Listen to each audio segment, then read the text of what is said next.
Welcome to Suman TV. నేను మీ anchor Nag. నేను మీ anchor Usha. So ప్రస్తుతం ఈరోజు మనతో పాటు ప్రముఖ సైకాలజిస్ట్ విజయ పెద్దనగర్ ఉన్నారండి. ఇప్పుడున్న జనరేషన్ పిల్లలు మనం చూస్తూ ఉంటే ఎక్కువగా కొద్ది రోజులు బాగానే ట్రావెల్ అవుతారు, అమ్మాయి అబ్బాయి. సడన్గా అమ్మాయి ఎందుకు తెలియకుండానే నో అని చెప్పేసి వెళ్ళిపోతూ ఉంటారు. గజం కేవలం 4,500 రూపాయలతో 165 గజాల భూమి కేవలం 8 లక్షలు మాత్రమే. సో మీరు అన్నట్టుగానే ఇప్పుడున్న జనరేషన్ పిల్లల్లో అబ్బాయిలు కూడా కొన్ని రోజులు బాగానే ట్రావెల్ అవుతూ ఉంటారు, సడన్గా నో చెప్తూ ఉంటారు. అవును, దానికి కూడా కారణాలు ఏంటో తెలియదు. అవును.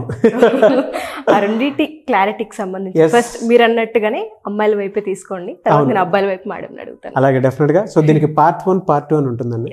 అయితే పార్ట్ 1 పార్ట్ 2 అనేది ఫస్ట్ అమ్మాయిలు ఎందుకు నువ్వు చెప్తారు అనేది ఒకసారి మాట్లాడుకుందాము. పార్ట్ 2 మాత్రం మీరు కింద కామెంట్ బాక్స్లో పోస్ట్ చేయండి. అబ్బాయిలు సడన్గా ఎందుకు రిజెక్ట్ చేసి నువ్వు చెప్పేసి వెళ్ళిపోతారు అనేది పార్ట్ 2 అలా ఉంటుందన్నమాట. ఎనివే సార్, నమస్తే మ్యామ్. నమస్తే అండి. జనరల్గా ఇప్పుడున్నటువంటి జనరేషన్లో మనం ఎక్కువగా చూసేటువంటి దాన్ని, అమ్మాయిలు లవ్ చేసిన అనే రోజులు బాగానే ఉంటారు, కానీ దాని తర్వాత స్నేహం అనేటువంటి పదం దగ్గరే ఆగిపోతారు. ఎలా అంటే, ఎందుకంటే నో అని చెప్పేసి వెళ్ళిపోతూ ఉంటారు. బలమైన కారణాలు ఏముంటాయండి అసలు జనరల్గా? ఆ అబ్బాయికి కూడా అది అర్థం కాదు ఎందుకు నువ్వు చెప్తున్నారు అని దాని మీద. బట్ అమ్మాయికి ఒక సెల్ఫ్ ఎనాలిసిస్ ఉంటుంది, ప్రతి ఒక్క మగాడు అది తెలుసుకోవాలని అనుకుంటూ ఉంటారు. కారణాలు జనరల్గా ఏముంటాయండి అసలు?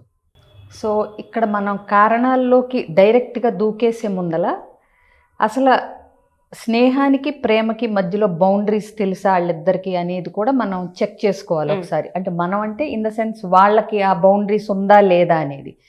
సో కొంతమంది ఏంటి, ఇప్పుడు స్నేహానికి ప్రేమకి చాలా గ్యాప్ చాలా తక్కువ ఉందని చెప్పుకోవచ్చు. ఒకప్పుడు స్నేహం అంటే ఒక ఆమడ దూరం, అంటే బుక్స్ షేరింగో లేకపోతే అభిప్రాయాల షేరింగో నోట్ షేరింగ్లో అన్నట్టుగా ఉండి ఎప్పుడన్నా ఫోన్లలో మాట్లాడుకోవటం అలా ఉండేది. ఇప్పుడు ఏంటంటే మీరు అన్నట్టు ఈ కాలం పిల్లలు ఈ జనరేషన్ అన్నారు కాబట్టి ఇప్పటి ట్రెండ్ ప్రకారం కలిసి అంటే భుజాల మీద చేతులు వేసుకుని మాట్లాడుకుని ఒకే అంటే బైక్లెక్కి వెళ్ళిపోయి సినిమాలు చూసి ఇది కూడా స్నేహంలో పార్ట్ అయిపోయింది. అవును, ఒకప్పుడు ప్రేమికులైతేనే బైక్ ఎక్కి సినిమాకి వెళ్ళేవారు.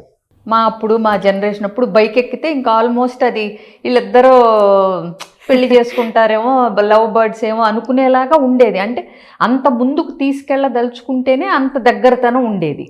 ఇప్పుడు ఏంటంటే కామన్, అంటే ఒక అమ్మాయి 4 అబ్బాయిలు అంటే ఒక గ్రూప్లో చూస్తే అందులోనే ప్రేమికుడు ఉండొచ్చు, మిగతా వాళ్ళందరూ స్నేహితులు, అంతే కదా. ఎలా అండి ఆ దగ్గరతనం ఎలా అయిపోతుంది అసలు? అంటే ఆ బ్రాడ్నెస్ మనకంటే ఫ్రెండ్షిప్ ఇది అన్నప్పుడు ఏంటంటే ప్రేమికులు కానక్కర్లేదు ఇవాళ స్నేహితులు, కానీ అంత దగ్గరగా వీళ్ళు ప్రేమికుల అనేంత దగ్గరగా ఉంటున్నారు. ఒక్క ఫిజికల్ ఇంటిమసీ విషయానికి వస్తే తప్పితే మిగిలినవన్నీ స్నేహంలోనూ ప్రేమలోనూ ఒకటే అన్నట్టు బౌండరీస్ లేవు ఇప్పుడు. సో అక్కడ అబ్బాయిలకైనా అమ్మాయిలకైనా కన్ఫ్యూజన్ వస్తుంది. సో ఇప్పుడు మీరు అన్నట్టు ఒక అమ్మాయి స్నేహమే అని చెప్పి దాన్ని లాగుతూ ఉంటుంది అనుకోండి, ఆ దగ్గరతనం వల్ల ఆ క్లోజ్నెస్ వల్ల ఒక అబ్బాయి ప్రేమ అనుకుంటే అక్కడ గ్యాప్ వస్తుంది. లేదు నిజంగానే చూడండి, ఇలాంటి ప్రాబ్లం మెయిన్ ఎక్కడ వస్తుందంటే ఐ లవ్ యూ అని చెప్పుకోకుండా ఇద్దరికి మనసుల్లోనే ఇష్టం ఉంటుంది చూడండి. అంటే ఎవరికి వాళ్ళు, ఇతనికి నేనంటే ఇష్టం అనే అమ్మాయికి, ఈ అమ్మాయికి నేనంటే ఇష్టం అనే అబ్బాయికి ఆ జెస్చర్స్ వల్ల బాడీ లాంగ్వేజ్ వల్ల తెలుస్తూ ఉంటుంది. కామన్ సెన్స్ ఏ కొద్దిగా ఉన్నా ఫ్రెండా కొంచెం దాటి ఉందా మా రిలేషన్షిప్ అనేది. సో మీరు అన్నారు ఏంటంటే కొంతకాలం ట్రావెల్ చేసి మధ్యలో దాన్ని కట్ చేసి వెళ్ళిపోతారు అనేది. సో అది ఎక్స్ప్రెస్ చేసుకున్నా అంటే ఇద్దరు ప్రేమికులుగా మారిన స్నేహం తర్వాత, లేదా స్నేహంలో ఉండి ప్రేమలోకి మారుతోంది, అది పరిపక్వత చెందుతోంది అన్నప్పుడైనా ఒక అమ్మాయి అబ్బాయిని కట్ చేసింది అంటే బలమైన కారణాలు కొన్ని ఉంటాయి. అందులో ఫస్ట్ సెకండ్ అనలేం, ఆర్థిక స్థితి. అంటే ఏంటంటే ఇప్పుడు అమ్మాయిలు అబ్బాయిలు జనరల్గా ఎక్కడ స్నేహితులు అవుతారండి? ఎక్కువ మటుకు కాలేజ్లో, అంతే కదా. కాలేజ్లో కనుక చూసుకుంటే ఆబ్వియస్గా క్లాస్మేట్సో ఒక 1 ఇయర్ సీనియరో తప్పితే అంతకంటే గ్యాప్ ఉండదు. అవును, అక్కడ ఏమవుతుంది, అబ్బాయి ఇంకా సెటిల్ అవ్వడం, అవునా? సో అవ్వనప్పుడు వీళ్ళకి ఇంట్లో ఏం చేస్తూ ఉంటారు, డిగ్రీలు అయిపోయేసరికి ఇంట్లో మ్యాచెస్ చూడటం స్టార్ట్ చేస్తారు. ఆబ్వియస్గా సెటిల్ అయిన అబ్బాయి, మంచి ఫ్యామిలీ అని కన్విన్స్ చేస్తారు. ఇక్కడ ఈ స్నేహం నుంచి ప్రేమకి ట్రాన్సిషన్ చెందే ప్రాసెస్లో గనక ఉన్నప్పుడు ఆ అమ్మాయి ఏం చేస్తుంది, ఆలోచనలో పడుతుంది. సో వీడిని చేసుకుంటే ఆర్థిక స్థితి, నేనే స్టేట్ ఆఫ్ ఫైనాన్షియల్ స్టేటస్లో ఉంటాను అనేది ఆలోచన అప్పుడు పెళ్ళి అన్నప్పుడు అమ్మాయికి స్టార్ట్ అవుతుంది. లవ్లో ఉన్నప్పుడు, ఫ్రెండ్షిప్లో ఉన్నప్పుడు అంత ఆలోచించకపోవచ్చు. సో ఆర్థిక స్థితి మేజర్ ఎఫెక్ట్ చూపిస్తుంది. లేదా భావోద్వేగం, అంటే ఆ అబ్బాయికి ఎమోషన్స్ కంట్రోల్ చేసుకునే కెపాసిటీ లేకపోయినా షార్ట్ టెంపర్ కానీ, లేదా అక్కడ వాళ్ళు స్నేహంలో అట్లా ఉన్నప్పుడు సిచ్యువేషన్స్ని ఎలా హ్యాండిల్ చేస్తున్నాడు అనేది బాగా అబ్జర్వ్ చేస్తారు. అది ట్రూ అండి. ఒక లీడర్షిప్, డైనమిజము ఉందా, లేకపోతే ఎట్లా హ్యాండిల్ చేస్తున్నాడు, త్వరగా అంటే గివప్ చేసేస్తాడా ఏదన్నా సందర్భం వచ్చినప్పుడు, ఇవన్నీ కూడా తను స్నేహం నుంచి ప్రేమకి వెళ్దాం అనుకున్నా, లేదా ప్రేమ నుంచి పెళ్ళికి దాన్ని తీసుకెళ్దాం అనుకున్నా అప్పుడు ఇవన్నీ ఆలోచిస్తుంది ఆ అమ్మాయి.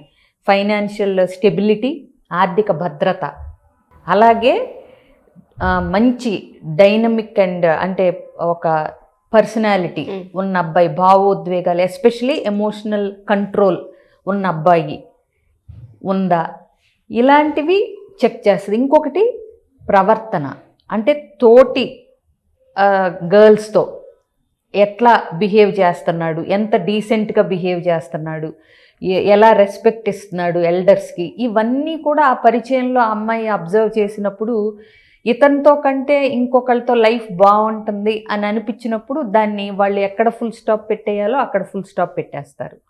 సో ఈ అబ్బాయిలకు ఒక్కొక్కసారి అర్థం కాదు, సడన్గా ఏమైంది, ఫోన్లు ఎత్తరేంటి, మొహం అటు తిప్పుకుని వెళ్ళిపోతున్నారేంటి అని వీళ్ళు అనుకుంటారు.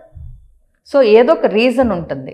సో రీజన్ చెప్పి మనం ఫ్రెండ్స్గానే విడిపోదాం అనుకునే స్టేజ్కి కూడా వచ్చారు ఇప్పుడు. కరెంట్ జనరేషన్కి బ్రేకప్ చెప్పటం కూడా అంటే ఈజీ అని నేను అనను, కానీ దే లెర్న్డ్, అంటే ఎలా చెప్పి వెళ్ళిపోవచ్చు బాయ్, ఆ మ్యూచువల్ అండర్స్టాండింగ్తో అనేది కూడా ప్రాసెస్లో వీళ్ళు నేర్చుకుంటున్నారు. సో ఇవే కాకుండా సోషల్ స్టేటస్, అంటే ఈ వ్యక్తిని తీసుకెళ్ళి నేను పరిచయం చేస్తే మా సర్కిల్లో, అంటే మా ఫాదర్కున్న సొసైటీలో కానీ ఏదైనా సరే అది బెటర్గా ఉంటుందా, లేకపోతే అంటే ఈ తీసుకెళ్ళిన అబ్బాయి వల్ల వాల్యూ యాడ్ అవుతుందా లేదా, నా ఫ్యామిలీకి సోషల్గా సొసైటల్ సమాజపరంగా అది సెట్ అవుతుందా లేదా అనేది కూడా చూసుకుంటారు. ఇంకోటి అంటే కొద్దిగా ఇంటర్ కాస్ట్ ఇట్లాంటివి అనేది ఎంతవరకు తీసుకోగలుగుతారు అనేది వాళ్ళు ముందే, అంటే అది స్నేహంలో ఉన్నప్పుడు ప్రేమగా మారాలా అన్నప్పుడే డిసైడ్ అయిపోద్ది. ఇంటర్ కాస్ట్ అనేది ముందే డిసైడ్ అయిపోద్ది అమ్మాయి, అవునా కాదా అనేది. ఇంట్లో ప్రెషర్స్ని బట్టి కూడా, అంటే మన వాళ్ళల్లోనే అనేది ఇప్పటికీ ఇంట్లో పెద్దాళ్ళు దగ్గర వచ్చే డైలాగ్ అది. సో దానికి లొంగాలా లేదా అన్నది కూడా అమ్మాయి డిసైడ్ చేసుకుంటుంది. బట్ ఏ రకంగా చూసినా తనకి అన్ని రకాలుగా సేఫ్గా ఉన్నాను అనుకుంటేనే ఒక అమ్మాయి అబ్బాయిని ఇంటి దాకా తీసుకెళ్ళి పరిచయం చేయటం జరుగుతుంది. లేదంటే కనుక మధ్యలోనే కట్ చేసే అవకాశాలు ఉంటాయి. డెఫినెట్గా అండి. అంటే మీరు చెప్పినటువంటి 4 పాయింట్స్ ఏవైతే ఉన్నాయో ఇవాళ ఉన్న జనరేషన్లో అర్థం కాకుండా ఈ అమ్మాయి నన్ను ఎందుకు వదిలేసింది ఎప్పటికీ ఉంటుంది. వాళ్ళకి మాత్రం ఇది క్లారిటీ. మీరు చెప్పిన దాంట్లో నాకు బాగా నచ్చిన కొన్ని పాయింట్స్ చెప్తానండి. ఇనీషియల్ టైంలో అది కాలేజ్ అయినా సరే, ఆఫీస్లో కొలీగ్స్ అయినా సరే, ఒకలాగా స్నేహం స్టార్ట్ అవుతుంది. తర్వాత డిపెండెన్సీ మ్యాచ్ అవుతాయి, డిపెండెన్సీ పెరిగిపోతూ ఉంటుంది. తర్వాత ఎమోషన్స్ మ్యాచ్ అవ్వకుండా వస్తాయి. అవును. కానీ over a period of time ఏమవుతుందని అంటే అబ్బాయి మీద కొంత అనాలిసిస్ పెరుగుతుంది అమ్మాయికి. ఎస్పెషలీ ఇది కాలేజ్ కంటే వర్క్ ప్లేస్లోకి వచ్చేసరికి కొంచెం మెచ్యూరిటీ కనిపిస్తుంది. ఎందుకంటే అప్పటికి అబ్బాయి ఆర్థిక స్థాయి ఏంటి, ఉద్యోగంలో జీతం ఎంత వస్తుంది ఏంటి అనేది మాట్లాడుకోవటం జరుగుతుంది. కానీ ఎడ్యుకేషన్లో ఉన్నప్పుడు అంత దాకా వెళ్ళదు. సో మీరన్నది కూడా కరెక్ట్. అంటే అనాలిసిస్ ఎక్కడైనా ఉంటుంది, ఇక్కడ కొద్దిగా ఇంకొక స్టెప్ పెరుగుతుంది. జాబ్ వచ్చేసరికి 2 ఏళ్ళు ఏజ్ పెరుగుతుంది, కాస్త అవగాహన పెరుగుతుంది, చుట్టూ ఉన్న సమాజం కూడా ఏంటో, కాలేజ్ లైఫ్ వేరు, ఉద్యోగం లైఫ్ వేరు. సో అక్కడికి వెళ్ళేసరికి రకరకాలుగా పనిచేసేటప్పుడు ఎట్లా ఉంటుంది, సంపాదన ఎంత కష్టం, ఉద్యోగాన్ని నిలబెట్టుకోవటం ఎంత కష్టం, ఇతను ఏ స్థాయిలో ఉన్నాడు ఉద్యోగంలో, ఇవన్నీ కూడా ఒక మెట్టు అవగాహన పెరుగుతుంది అమ్మాయికి. అవును. కానీ మీరు చెప్పినట్లు ఈ 4 కారణాలు మేజర్ ఉంటాయండి. ఎట్లా తన్నుకొని చచ్చినా కూడా ఈ 4 ఉంటాయి. నిజమే. అంటే అది స్నేహంతో ఉన్నప్పుడు అందులో కమ్యూనిటీకి సంబంధించినటువంటి డిస్కషన్స్ ఎప్పుడు ఉండవు. కానీ ఆ స్నేహం ప్రేమగా మారేటప్పుడు మాత్రం ఒక డిస్కషన్ డెఫినెట్గా వస్తుంది. సెకండ్, ఇది ఆర్థిక స్తోమత అనేది చాలా ఇంపార్టెంట్. ఆర్థిక స్తోమతని ఆ మాత్రం బేరీ చేసుకోకుండా అమ్మాయి అయితే ఉండదు. అవును, పెళ్ళి అన్నప్పుడు మాత్రం ఖచ్చితంగా ఆలోచిస్తారు. ఎందుకంటే స్నేహంలో ఉన్నప్పుడు ఏమవుతుందనంటే ఇచ్చిపుచ్చుకోవటం ఒకటే ఉంటుంది. షేరింగ్లో పెద్దగా ఏం అర్థం కాదు వాళ్ళకి. షేరింగ్లో ఉన్నప్పుడు, స్నేహంలో ఉన్నప్పుడు. బట్ అది పెళ్ళి అనుకున్నప్పుడు మాత్రం డెఫినెట్గా ఇంకో క్యాలిక్యులేషన్ పడుతుంది. 3, అండర్స్టాండింగ్. స్నేహంలో ఉన్నప్పుడు టైం ప్రయారిటీతో సంబంధం ఉండదు. కానీ అండర్స్టాండింగ్ అంటే మీరు ఇందాక ఒక మానసికంగా అతను క్యాపబుల్లా కాదా అనేటువంటి, అంటే భావోద్వేగాల విషయంలో ఎలా రియాక్ట్ అవుతున్నాడు. స్నేహంలో ఉన్నప్పుడు క్యాలిక్యులేషన్ డెఫినెట్గా వస్తాయి. పెళ్ళైన తర్వాత ఇది ఇలా ఉంటాడేమో అనేటువంటి ఆలోచన డెఫినెట్గా వస్తుంది కొన్ని రోజులు ప్రయాణం చేసిన తర్వాత. స్నేహంలో ఉన్నప్పుడు టైం ప్రయారిటీతో సంబంధం ఉండదు. వాడు ఎలా రియాక్ట్ అవుతున్నాడు, ఇన్ టైంలో ఉన్నాడా లేదా అనే దానికి ఎవరు పెద్ద పట్టించుకోరు. అంటే స్నేహం అన్నప్పుడు చాలా మంది స్నేహితులు ఉంటారు. అవును. ఇప్పుడు ప్రేమ అనేసరికి ఎవరైనా ఫస్ట్ స్టెప్ అంటే లైఫ్ పార్ట్నర్ చేసుకుందాం అనే ఊహతోనే ఆ ప్రేమలోకి మారుతుంది స్నేహం అనేది. అవును. అప్పుడు చూసే కోణం కూడా మారుతుంది. ఇప్పుడు 100 మంది స్నేహితులు ఉండొచ్చు ఒక అమ్మాయికి, కానీ లైఫ్ పార్ట్నర్ గా అందులో 3-4 ఎలిజిబుల్ ఉంటారు అమ్మాయి దృష్టిలో. అవును. సో అదొక ప్రయారిటీ కింద తీసుకుంటారండి. అంటే భావోద్వేగాలతో కూడుకున్నటువంటిది ఎమోషనల్ బ్యాలెన్స్ ఒకటి, ఎమోషనల్ ఇంటెలిజెన్స్ ఉందా లేదా అనేది. అంటే ఆ టైంలో ఎమోషనల్ పరంగా నన్ను ఏ విధంగా సేవ్ చేశాడు, నా మీదకి ఏదైనా వచ్చింది అని అంటే ఇంట్లో వాళ్ళు ఏదైనా చెప్పినా, బయట వాళ్ళు ఏదైనా చెప్పినా కూడా నన్ను ఎలా కన్విన్స్ చేసి బయటికి తీసుకొచ్చాడు అనేటువంటి ఎమోషనల్ సెక్యూరిటీని కూడా వాళ్ళు అబ్జర్వ్ చేస్తారు. ఎగ్జాక్ట్లీ. ఎమోషనల్ అంటే ఆ సేఫ్ జోన్. అంటే నాకేదన్నా అయితే, నాకు అంటే దుఃఖం వచ్చినా తనున్నాడు, నాకు బాధ వచ్చినా తను ఓదారుస్తాడు అనే ఒక భరోసా చూసుకుంటుంది అమ్మాయి, కావాలనుకుంటుంది. అండ్ మీరు ఇందాక అన్నట్లు ప్రవర్తన అండి, మన దగ్గర నిజాయితీ ఉందా లేదా అనేది ఎక్కడ బయటపడుతుంది అని అంటే ప్రవర్తనలో బయటపడుతుంది. అవును. మగాడి అంటే ఎలా అనంటే సంఘజీవి. యాక్చువల్గా సోషల్ లైఫ్లోకి ఒక మగాడు అంటే అబ్బాయి జీవితాన్ని అడుగు పెట్టాలి అనుకున్నప్పుడు చుట్టుపక్కల చాలా ఫ్యాక్టర్స్ ఇంబ్యాలెన్స్ చేసేస్తూ ఉంటాయి, అన్కంట్రోల్గా ఉంచుతాయి. ఫర్ ఎగ్జాంపుల్ మనం చెప్పాలి అని అంటే చాలా కన్విక్షన్తో కూడుకున్నటువంటి ఒక సినిమా, అంటే ఆ స్క్రిప్ట్ కూడా అలానే ఉంటుంది, అర్జున్ రెడ్డి. అందులో ప్రవర్తన హీరో క్యారెక్టర్ ఎలివేషన్స్ ఇంకొక లెవెల్లో చూపించడానికి మనకి అంటే ఇన్ఫ్లుయెన్స్ చేసేలా ఉంటాయి.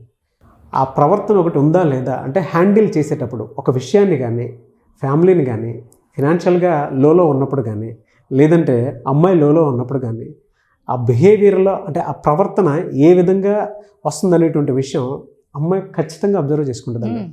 ప్రవర్తన చేతులెత్తి కొడుతున్నాడా, లేదంటే ఆ టైంలో బిహేవియర్ సాడిజం బిహేవియర్ చూపిస్తున్నాడా, లేదా అలవాట్లు కూడా కొన్ని అడిక్షన్స్కి అలవాటైపోయి ప్రవర్తన వాడికి నచ్చినట్టు ఉంటున్నాడా, ఆ క్యాలిక్యులేషన్ డెఫినెట్గా ఒక ఆడపిల్లకు ఉంటుంది. ఉండాలి. లేదంటే ఎట్లా పడితే అట్లా, ఎలా పడితే అలా మాట్లాడేసి పేరెంట్స్ అంటే రెస్పెక్ట్ లేకుండా తన మీద చేతులు ఎత్తేసి అంత చేసేంత ఉన్నాడు అని అంటే మీ దగ్గర ఒక అమ్మాయి నో చెప్పడానికి ఈ 4 క్వాలిటీల కంటే కూడా ఇంకో క్వాలిటీ మీకు ఎక్కడా కనిపించదు. వీటిని అనాలిసిస్ చేసుకుంటూ పోతూ ఉంటే మీ జీవితంలో తెలియకుండానే ఎక్కడెక్కడ అభద్రతా భావంతో అమ్మాయి మిమ్మల్ని వదిలేసిందో క్లారిటీ వచ్చేస్తుంది. బట్ ఇంత డీటెయిల్ నాలెడ్జ్ నేను ఎక్కడా చూడలేదని ఏ వీడియోలో కూడా. Really great.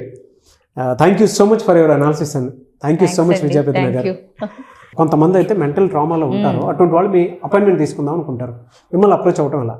చాలా సింపుల్ అండి.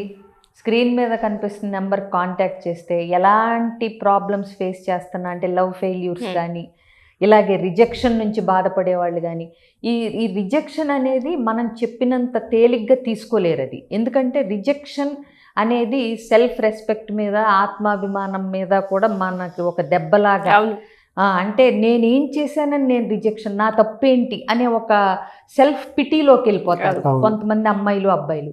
సో ఇట్లా వెళ్ళిపోయిన వాళ్ళు కానీ అసలు ఎలాంటి రిలేషన్షిప్ ఇష్యూస్ కానీ ఏదైనా సరే ఉంటే స్క్రీన్ మీద కనిపిస్తున్న నెంబర్ కాంటాక్ట్ చేస్తే నా అపాయింట్మెంట్ ప్లస్ మిగతా డీటెయిల్స్ కూడా వాళ్ళు చెప్తారు. సో తప్పకుండా ఇలాంటి వాటిల్లోంచి ఉంటే గనక ముందే వచ్చేస్తే బెటర్ ఎవరైనా సరే. అంటే ప్రాబ్లమ్ని ఇంకా ముదిరిపోయే వరకు డిప్రెషన్లో ఇలా వెళ్ళే బదులు ఇట్లా జరిగింది, వాట్ నెక్స్ట్, నేను ఎట్లా ఆలోచించాలంటారు, నేను ఏ స్టెప్ వేయాలంటారు అని గనక ఒక అవేర్నెస్ కోసం కావాలంటే తప్పకుండా రావాలి. డెఫినెట్గా అండి. ఇవాళ చాలామంది ఆడపిల్లలు కంటి ముందే జీవితాన్ని ఆ విధంగా నాశనం చేసుకున్న వాళ్ళు ఉంటారు. ఎందుకంటే ఎన్నిసార్లు మాట్లాడుకున్నా మగపిల్లలన్నా ఒకరికి చెప్పి షేర్ చేసుకునే అవకాశం కనిపిస్తుందేమో, కానీ ఆడపిల్లల పొరపాటును కూడా ఎస్పెషల్లీ ఒక అబ్బాయి వల్ల ఇది జరిగిందన్న విషయాన్ని చెప్పుకోవడానికి భయపడుతూ ఉంటారు, ఇన్సెక్యూర్కి వెళ్ళిపోతుంటుంటారు. ఇంకో మనిషిని లైఫ్లోకి తీసుకోవాలి అంటే ఆలోచిస్తూ ఉంటుంటారు. దాని నుంచి బయటపడాలంటే ఖచ్చితంగా ఒక్కసారి కాకపోతే ఒకసారి కౌన్సిలింగ్కి వచ్చి కూర్చొని మాట్లాడుకుంటే ఖచ్చితంగా సాల్వ్ అయ్యే అవకాశం కనిపిస్తూ ఉంటుంది. Thank you so much. Thank you so much Vijay.